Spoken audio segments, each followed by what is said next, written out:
এই আসিয়া এই ইস্যু আমরা ভুলে যাব, বেশি দিন সময় লাগবে না, 1 মাস 2 মাস হাইয়েস্ট 3 মাস। এর আগেও বহু ইস্যু আমরা এসেছে ভুলে গেছি, একটার পর একটা এসেছে, একটার পর একটা ভুলে গেছি আমরা, এবং যাবও ভবিষ্যতে। লিখে নেন আপনারা, এই বাচ্চার কথা কেউ মনে রাখবে না, এই বাচ্চাটার কথা কেউ মনে রাখবে না। 3 মাস পরে, 6 মাস পরে, 1 বছর পরে আরও নতুন ইস্যু আসবে, আরও নতুন পাপ হবে, আরও বড় বড় ঘটনা ঘটবে। এরপরে মানুষ এই বাচ্চাটাকে ভুলে যাবে। এই বাচ্চাটা কি তার মৃত্যু যন্ত্রণা ভুলতে পারবে? তার সম্মানহানি ভুলতে পারবে? তার পিতামাতাকে ভুলতে পারবে? এখন প্রশ্ন হচ্ছে, তার পিতাকেও যদি আমরা জিজ্ঞাসা করি, ইসলামে রেইপের শাস্তি হচ্ছে মৃত্যুদণ্ড, আর ব্যভিচারের শাস্তি হচ্ছে অর্ধেক কোমর পর্যন্ত পুঁতে পাথর নিক্ষেপ করে হত্যা করা, এবং বিবাহিত ব্যক্তি হলে এই শাস্তি, অবিবাহিত হলে 100 বেত্রাঘাত, 1 বছরের নির্বাসন এবং সমাজ থেকে বয়কট করা, আর ধর্ষণ হলে সরাসরি মৃত্যুদণ্ড। 3 মাস সময় লাগার কথা না, 3 দিনের মধ্যেই করা সম্ভব। এটা শরিয়া আইন, এটা আল্লাহ রাব্বুল আলামিনের শরিয়া বিধান। এখন তারাও কি এটাতে রাজি হবেন? যারা শোক প্রকাশ করছেন তারা কি এই বিধানটা কার্যকর করতে রাজি হবেন যে ধর্ষককে সবার সামনে প্রকাশ্যে মৃত্যুদণ্ড দেওয়া হোক, শরিয়া আইন কার্যকর করা হোক? রাজি হবেন না, কারণ আপনারা বলবেন এটা করতে গেলে বাংলাদেশ থেকে মৌলবাদী রাষ্ট্র হয়ে যাবে। তো সমস্যার গোড়ায় আপনারা যেতে চান না, ডালপালা নিয়ে নাড়াচাড়া করেন। জেনা ফ্রি মিক্সিংটাকে উন্মুক্ত করে দেয়া হলো, ছেলে মেয়ের অবাধ বিচরণটাকে উন্মুক্ত করে দেয়া হচ্ছে। একটা চরম ক্ষুধার্ত মানুষদের সামনে যদি আপনি খাবারকে উন্মুক্ত করে রাখেন, এরপরে যদি কেউ জোর করে খাবার খেয়েও ফেলে, শুধু কি আপনি খাদকের দোষ দিবেন? পুরো সিস্টেমটাই দায়ী, পুরো সিস্টেমটাই দায়ী। এখানে আপনি নারী পুরুষকে অবাধ মেলামেশা দিয়েছেন, ফ্রি মিক্সিংয়ে দিয়েছেন, একদম ছোটোবেলা থেকেই, স্কুল লাইফ থেকে, কলেজ লাইফ থেকে, ইউনিভার্সিটি লাইফ থেকে, জব সেকশনে, এমনকি রাজনীতি করতে গেলেও কর্পোরেট সেকশনে, ব্যবসায়িক সেকশনে, অফিস আদালতে, সব জায়গায় ফ্রি মিক্সিংকে অবাধভাবে আপনি উন্মুক্ত করে দিয়েছেন, আমরা উন্মুক্ত করে দিয়েছি। এর উপরে ছড়িয়ে দিয়েছি পর্নোগ্রাফি। পর্নোগ্রাফি সবার ফোনে ফোনে। পর্নোগ্রাফি দেখতে থাকলে একটা মানুষ বাচ্চাকে না, কয়েকদিন পরে পশুর সাথেও জেনা করতে পারে। যদি সামনে দেখেন যে মানুষ পশুর সাথে জেনা করেছে, আপনারা অবাক হতে পারেন, আমি অবাক হব না, কারণ পর্নোগ্রাফি মানুষকে পশুর সাথেও জেনা করতে শেখাবে। বাচ্চা তো কিছুই না। এর উপর আছে বিবাহ বহির্ভূত সম্পর্ক, ব্যভিচার, জিনা, ফ্রি মিক্সিং, ভ্যালেন্টাইন্স ডের মতো দিবসগুলো পালন করে ছেলে মেয়ের অবাধ মেলামেশা। আর এই জেনাগুলোকে আমরা বলছি কাছে আসার গল্প, যেখানে ওর উপরে 100 বেত্রাঘাতের শাস্তি অলরেডি মজুদ হয়ে গেছে। আর কতগুলো যে জেনা হয়েছে এটা তো আল্লাহ পাক ভালো জানে। 1টা 2টা তো করে নাই, একটার পর একটা চেঞ্জ করেছে। বিবাহিত ব্যক্তি পর্যন্ত অন্যের স্ত্রীর সাথে জেনা করেছে। আর এটা তো ধর্ম তো অনেক বড় বিষয়, ধর্ম তো অনেক বড় বিষয়। এটা মানবতা বিরোধী অপরাধ, এটা তো একটা মানবতা বিরোধী অপরাধ। এখন সমস্যা কি এক কেন্দ্রিক? এটা বহুমুখী সমস্যা।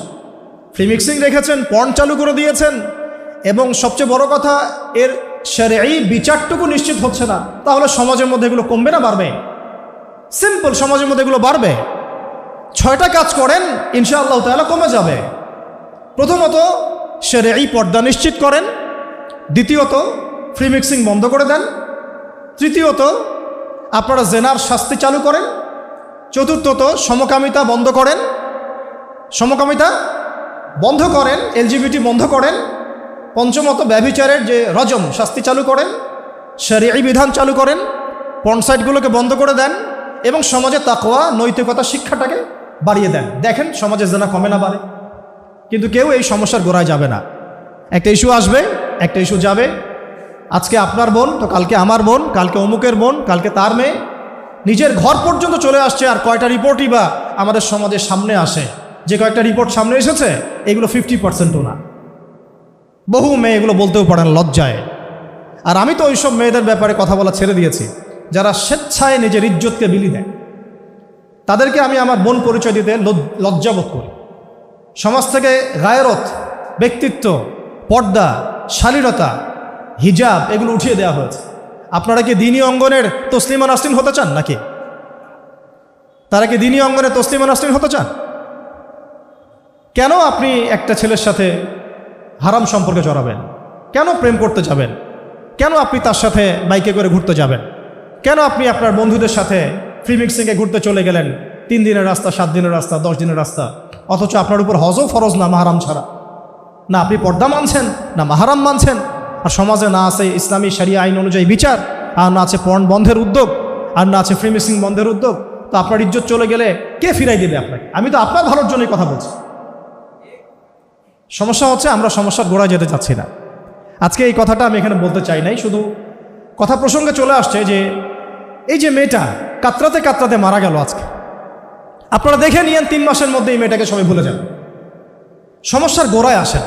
সমস্যার গোড়া হচ্ছে আল্লাহর জমিনে আল্লাহর দ্বীন ইসলাম বাস্তবায়ন না হওয়া পর্যন্ত এই মানবতার মুক্তির কোনো রাস্তা নাই। আল্লাহর কসম করে বলতেছি, আল্লাহর জমিনে ইসলাম, কোরআন, সুন্নাহ, রাসূলের আদর্শ বাস্তবায়ন হওয়ার আগ পর্যন্ত এই জাতির স্বাধীনতা বলে কোনো শব্দ নাই, এই মানবতার মুক্তির কোনো পথ নাই। কেউ আমরা স্বাধীন না, কেউ আমরা আমাদের ইনসাফ ন্যায্য অধিকারটুকু পাবো না। কালকে আপনার ঘরে এই সমস্যাগুলো আসলে আপনি এটাকে প্রতিহত করতে পারবেন না।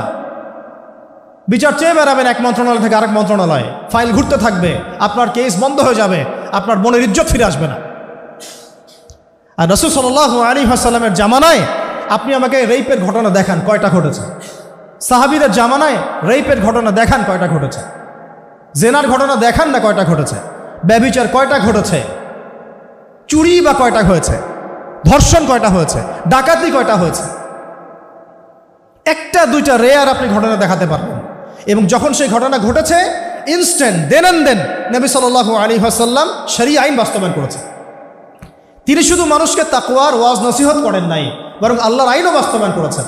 এই দুইটা সমানুপাতিকভাবে চলতে হবে সমাজের মধ্যে। শুধু তাকওয়ার ওয়াজ করেই সব বন্ধ করা যাবে না, আইনও বাস্তবায়ন করতে হবে।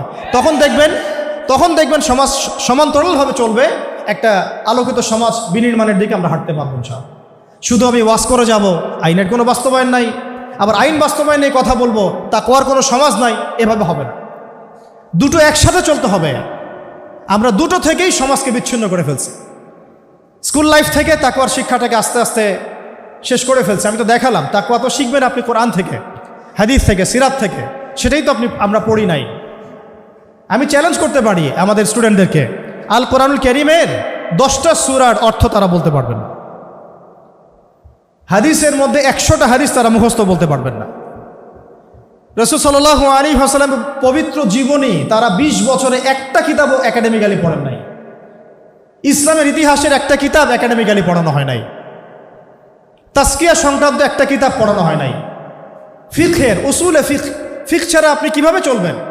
ফিকহের একটা কিতাব পড়ানো হয় নাই। তাহলে এই জাতিটাকে আপনি কিভাবে ইসলামের দিকে নিয়ে আসবেন? শিক্ষা ছাড়া। শিক্ষা না থাকলে, ইলম না থাকলে আমল কিভাবে আসবে? আমল না থাকলে তাজকিয়া কিভাবে আসবে? তাজকিয়া না থাকলে আত্মশুদ্ধি কেমনে আসবে? আর কিভাবে আমরা সৎ পথে থাকবো, অসৎ পথ থেকে দূরে থাকবো? কিভাবে আমাদের মধ্যে আল্লাহ ভীতি জাগ্রত হবে? আর আল্লাহ ভীতি যদি জাগ্রত না হয়, আমি গুনাহ থেকে কেন দূরে থাকবো? যার মধ্যে আল্লাহর ভয় নাই সে গুনাহ থেকে কেন দূরে থাকবে? তার মধ্যে তো আল্লাহর ভয় নাই। তা আমরা তাকওয়া বিবর্জিত সমাজ প্রতিষ্ঠার দিকে এত মেহনত করেছি বিগত প্রায় 50, 60, 70 বছর থেকে। কিন্তু আগামীর বাংলাদেশে আমরা এইটা আর দেখতে চাই না। আমরা আগামীর বাংলাদেশে দেখতে চাই প্রত্যেকটা সেক্টরে যেন তাকওয়া নিশ্চিত হয় এমন ব্যবস্থা গ্রহণ করতে হবে, এবং একই সাথে আল্লাহ রাব্বুল আলামিনের জমিনে আল্লাহর বিধানগুলোও বাস্তবায়ন করতে হবে। শুধু তাত্ত্বিক কথাবার্তা বলে, দুঃখ প্রকাশ করে, শোক প্রকাশ করে কোনো লাভ হবে না, যতক্ষণ পর্যন্ত না আমরা আল্লাহ পাকের জমিনে তার আইন এবং বিচারগুলোকে বাস্তবায়ন করতে পারব। আর আল্লাহর কসম করে বলছি, আল্লাহর জমিনে আল্লাহর বিধান বাস্তবায়ন হলে সমাজে পাপের হার তো কমে আসবেই। সমাজে পাপের হার তো কমে আসবে। কোনো কাফের, মুশরিক, মুরতাদ জনগোষ্ঠী আমাদের দিকে চোখ তুলে তাকাতে পারবে না ইনশাআল্লাহ। আমাদেরকে দাসত্ব শৃঙ্খলে আবদ্ধ করতে পারবে না ইনশাআল্লাহ। সব কথার শেষ কথা ভাই, যে আমরা দুনিয়াতে এসেছি লিমিটেড টাইমের জন্য। এই সময়টুকুতে যদি আমরা হেলায় ফেলায় দুনিয়ার জীবনটাকে নষ্ট করি, আমাদের দিনটাকে ঠাট্টা ছলে গ্রহণ করি, কোরআনকে মূল্যায়ন না করি, হাদিসকে মূল্যায়ন না করি, আল্লাহর দেয় এই সুযোগগুলো, রমাদান, এই কোরআন, এই তারাবি, এই তাহাজ্জুদ, এই সাদাকা, এই তাকওয়া, এগুলোকে মূল্যায়ন না করি, তাহলে ক্ষতিগ্রস্ত আমরা হব, আর কেউ হবে না। এই পৃথিবীতে অন্য কেউ হবে না, বরং আমরাই হব। আল্লাহ পাক আমাদের সবাইকে পরকালীন চূড়ান্ত ক্ষতি থেকে আল্লাহ হেফাজত করেন, এবং দুনিয়াতে যে ফিতনা, ফাসাদ, এই রাহাজানি চলছে, এইগুলো থেকে মুক্তির পথ যে একমাত্র ইসলাম, এইটা বোঝার তৌফিক আমাদেরকে দান করেন। শেষ করার আগে শুধু কয়েকটা 2 মিনিট সময় নিচ্ছি, আমি কয়েকটা জাস্ট পয়েন্ট আপনাদেরকে বলবো যে রমাদান কেন্দ্রিক